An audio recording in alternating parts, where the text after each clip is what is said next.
बिस्मिल्लाहिर्रहमानिर्रहीम अस्सलामु अलैकुम रहमतुल्लाहि व बरकातुहू। शहराज गार्डनिंग आइडिया खुश आमदीद। वेलकम करने जनाब तुम अपने गार्डन अपने काम से। उम्मीद करने सारे दोस्त ठीक ठाक होंगे, सारे राजी खुश होंगे, अपने प्यारे नाल मुहब्बत वंडदियां होया ते राजी ते खुश होंगे ते रमज़ान दियां नेमतां नूं बटोर रहे होंगे। ठीक है ना। तो जे नहीं तो ये वक्त बार बार नहीं आना अपने रब वालों भी। ठीक है। बाकी दोस्तों अज तुहानूं असी गार्डन ते एक बड़ी प्यारी जी तो बड़ी बेहतरीन जी वीडियो देनी है। जिस तरह के मौसम बहार वालों जा रहे हैं, हर पौधे ते रस है, हर पौधे के मामला ठीक ने तो हशरात भी लगे हुए हैं। जिस तरह के काला तेला, सब्ज़ तेला भी उन्होंने कहा जाता है तो काला तेला भी कहा जाता है। छोटे छोटे हशरात ने हर पौधे ते ज़्यादातर लगे हुए हैं। ठीक है। असी अज उसकी स्प्रे मारनी है, स्प्रे करनी है। ठीक है। वो वास्ते ज़्यादा नहीं, सिर्फ एक नॉर्मल जहा जहर होए तो काफ़ी होंगे।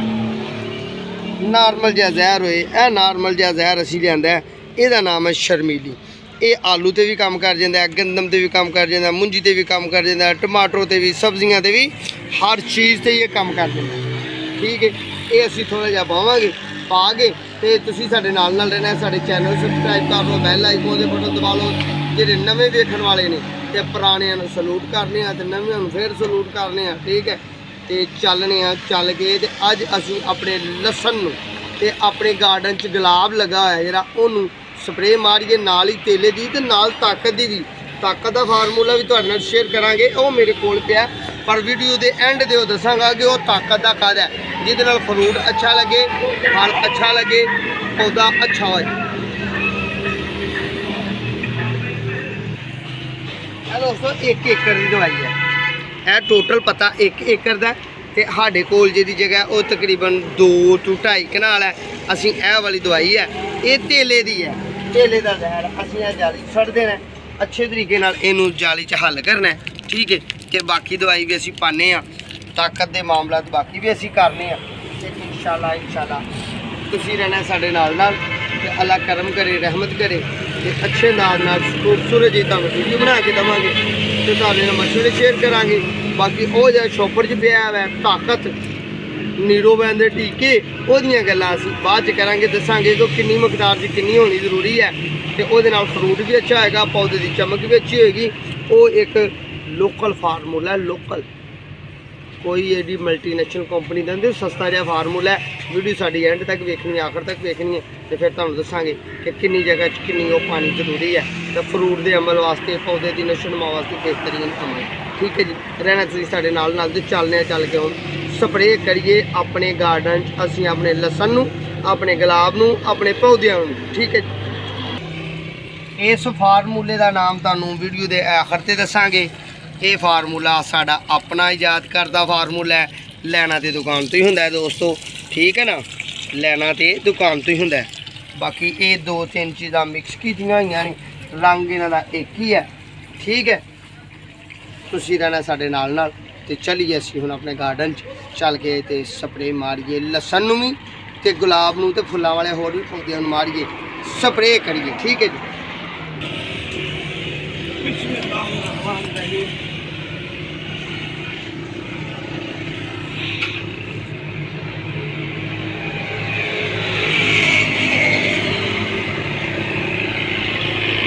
लो जी।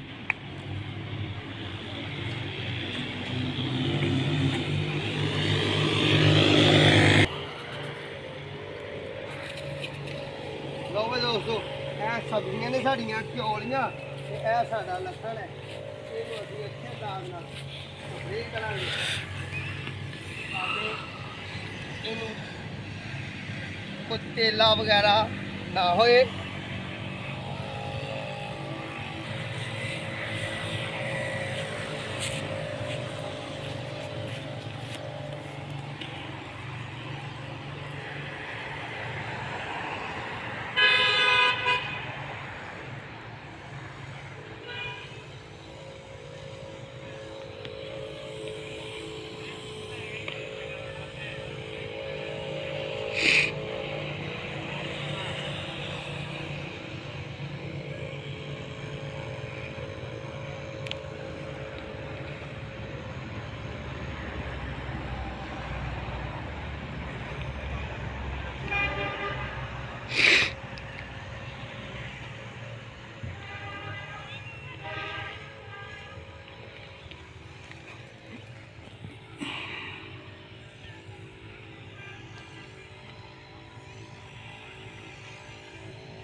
ਉਹ ਬਈ ਸੱਜਣੋ ਵੀਡੀਓ ਦੋਸਤੋ ਲਸਣ ਦੀ ਅਸੀਂ ਸਪਰੇਅ ਦਿੱਤੀ ਹੈ ਕਰ ਤਾਕਤ ਦੀ ਵੀ ਤੇ ਤੇਲੀ ਦੀ ਵੀ।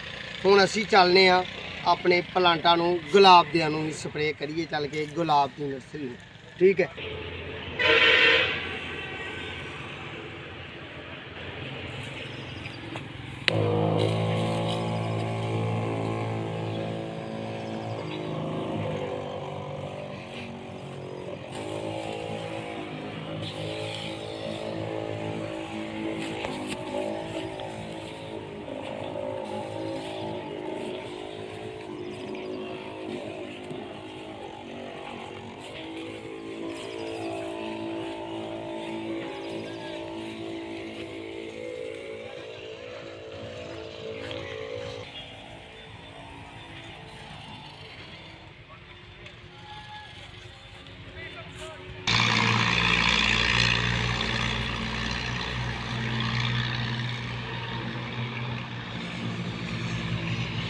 लो भाई दोस्तों असी अलहमदुलिल्ला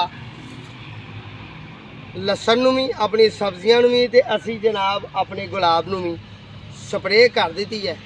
तो स्प्रे की असी तेले दी ते नाल ताकत दी। जेह्ड़े साढ़े नवे व्यूअर्स ने नवे वेखण वाले उन्हां वास्ते बेहतरीन आइडिया है। जिहड़ा मैं फार्मूला इस्तेमाल किया है ये दोस्तों असी मार्च अप्रैल च इस्तेमाल करीदा।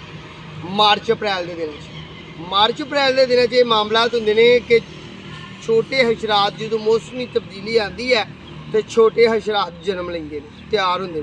तकरीबन 95% हर पौधा जात ते हर हरियाली ते हर जगह हर मौसम 95% होंगे। मच्छर की भरमार होंदी है। हर छोटे हशरात होंगे पौधों को मुतासर करने वाले पौधों दी कंपला खाने वाले फुलों को खाने वाले पौधे की उम्र को वीकनेस देने वास्ते। तो इन्हों दिन जी अमल होंगे पौधों बदन का। क्यों कि ठंडे कोलों गर्मी वालों मौसम जा रहा होंगे। हुण तुहाडे वास्ते बेहतरीन टिप्स है बेहतरीन आइडिया है कि तुसी तेला मार कोई भी स्प्रे हशरात मार उतरे कोई भी स्प्रे पा लो तो तुसी जिन्ने क पौधे ने उहदे हिसाब नाल ज़्यादा नहीं डोज थोड़ी रखदे होया एक पौधे वास्ते 5 तो 6 दाने तुसी एक पौधे दी अगों तुसी आप हिसाब ला लियो कि किन्ने वा तुहाडे कोल तुहाडा गार्डन च किन्ने पौधे ने। 5 तो 6 दाने लैने ने तुसी यूरिया खाद दे ते फिर पोटाश खाद लैनी है। उन्होंने पानी दे विच घोल लेना है घोल के टैंकी च पा देना है। टैंकी केड़ी कीड़ा मार दवा लैनी है कि तेला मार कोई भी दवा लै लो कोई भी जी कमज़ोर तरीन होए भी लै लो। तो मार्च के दिन अप्रैल के दिन तुसीं अपने पौधों से करनी है अपनी सब्जियां से करनी है वैजीटेबल से करनी है। यूरिया खाद के अमल में ज़्यादा बढ़ाना नहीं कम होनी चाहिए। यूरिया खाद बहुत कम होनी चाहिए ज़्यादा नहीं। यूरिया खाद का की काम है कि पौधे की नशो नुमा बढ़ाए वो पत्ते चौड़े करे तो पौधे को खुशहाली वाल लैके जाए तंदुरुस्ती वाल लैके जाए ग्रीनरी वाल लैके जाए। तो पोटाश खाद में असीं विच रला लांगे। तो पोटाश खाद का की काम है कि पौधे को फुल वाल लैके जाए फ्रूटिंग वाल लैके आए जिहड़ा असल उहदा टारगेट है वो लैके जाए। ठीक है जी। तेला मार कोई भी स्प्रे पावांगे असी की हशरात मारन वाली जी पौधों के पत्तियां नूं खांदी है या डैमेज करती है या रस चूसदी है वो भी विच पा लांगे तो साडा मौसम बहार बड़े अच्छे तरीके नाल गुजरेगा। साडे फुलां वाले पौधों नूं फुल बहुत ज़्यादा आएंगे फ्रूट वाले पौधों नूं फ्रूट बहुत ज़्यादा आएगा। साडे वैजीटेबल के प्लांट भी तंदुरुस्त होणगे उन्हां नूं भी अच्छे आएंगे। ये तुसीं किसी चीज़ पर भी ये अमल कर सकते हो। लो सज्जनों वीडियो दोस्तों दुआवां च याद रखना है। शहराज गार्डनिंग आइडिया में सबसक्राइब कर लो ताकि वीडियो तुहानूं अच्छी जी यूट्यूब ते गार्डन ते गार्डनिंग ते पोट फ्लावर ते वैजीटेबल प्लांट्स ते सोहनी सुथरी वीडियो मिले। तो दुआवां च याद रखना है अपने प्यारे का ख्याल रखना है। इंशाल्लाह जल्दी मुलाकात होगी। उन्हीं देर तक अपने मेज़बान दो इजाज़त। अल्लाह ने के बान।